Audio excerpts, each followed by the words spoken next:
Shalom Israel, Most High in Christ bless. This is IUIC New Orleans, and we're doing a special edition of Cuts from the Streets. This is the Why I Joined IUIC edition. Shalom, Shalom, Most High in Christ bless. Officer Iran. Officer Iran. Yes, sir. What made you decide to look for the Most High? What made me decide to look for the Most High? First off, I'm gonna be honest. I was an atheist. Like I was kind of atheist. You know what I'm saying? Because all the conditions that we was going through. I'm gonna take y'all a long route. I ain't gonna be too long though. All the conditions that we was going through. You know what I'm saying? As a people, like I didn't see people. You know what I'm saying? Killed in front of me. You know what I'm saying? I lost people close to me, etc., etc. You know what I'm saying? The conditions I done lived in. And I was thinking like, man, if it's really a God, like, you know, I would pray like day and night, you know what I'm saying? I was like, man, if it's really a God, then why am I going through this? Why are we going through this as a people? You know what I'm saying? Why my family struggling like this? And like, praying constantly, you know what I'm saying? And going through the things I was going through, I just kind of like stopped losing faith, you know what I'm saying? And eventually, you know, I moved up north with my mom. And from there, things got a little bit better. And but I felt like a gap in my life, like a void, because like I would be doing research here and there, like just trying to find out, like for example, beyond slavery, like who we were as a people. And I started searching for answers, and somehow I got onto the Jehovah's Witness path because I didn't already try Christianity, and that didn't work for me. I used to go to church, you know, coming up as in my youth, every day religiously, had to go to church every Sunday, every Bible study I was there, every Sunday school I was there, but that never really worked for me. Like once again, I was in the Christian church and I was praying every day, and stuff wasn't changing for me. All right, because I was going through those curses in Deuteronomy 28.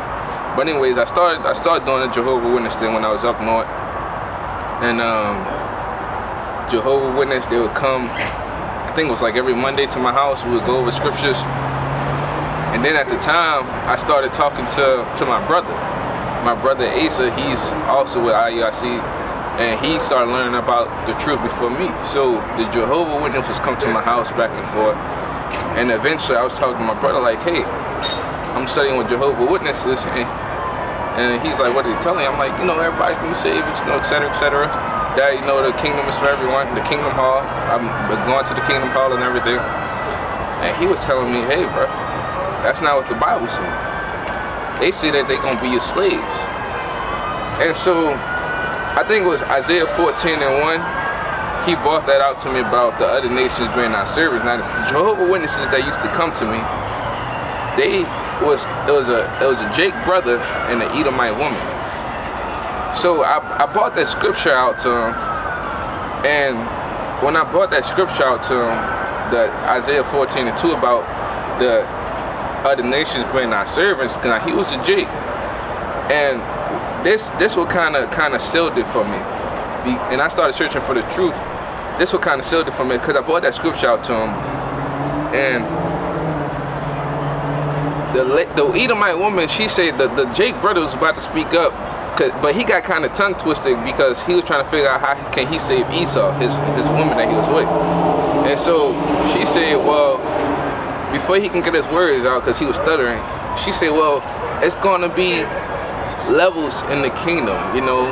It's going to be a level here, it's going to be a level there, it's going to be a level there, but we're all going to get the kingdom. So I'm like, it's going to be levels in the kingdom. Well, I was never told this. What do you mean levels in the kingdom? You're not being very clear. Like certain people gonna be doing this and that. So once again, I started, you know, talking with my brother a little bit more and getting into it with him a little bit more.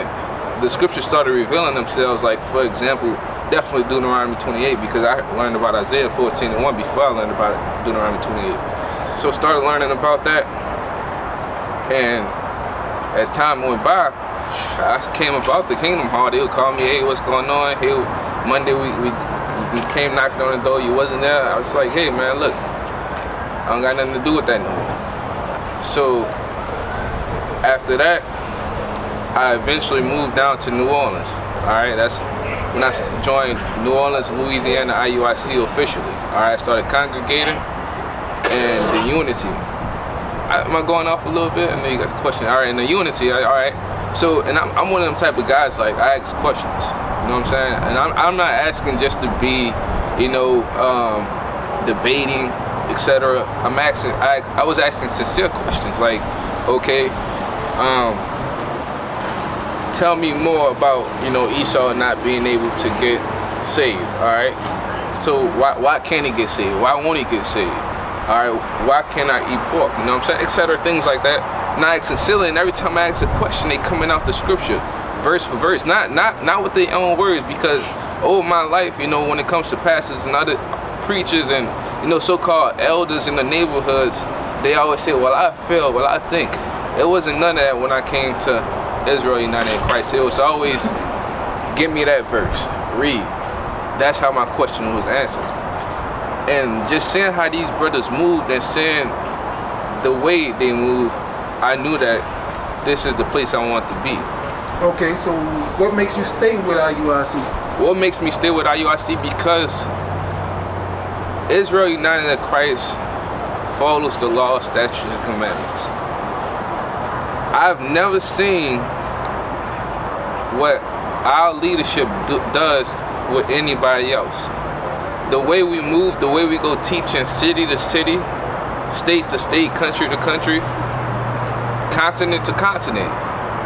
I know that the Most High is dealing with IUIC in every way, shape, and form, the way He blesses us. You know what I'm saying? Like, stuff being revealed through leadership. For example, same with when we found out that the new moon was the full moon.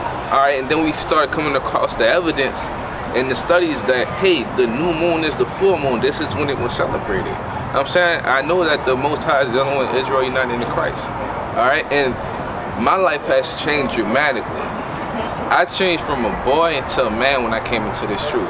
I wasn't thinking about waking up my people. I wasn't thinking about marrying. I wasn't thinking about having my own place at the age of 25.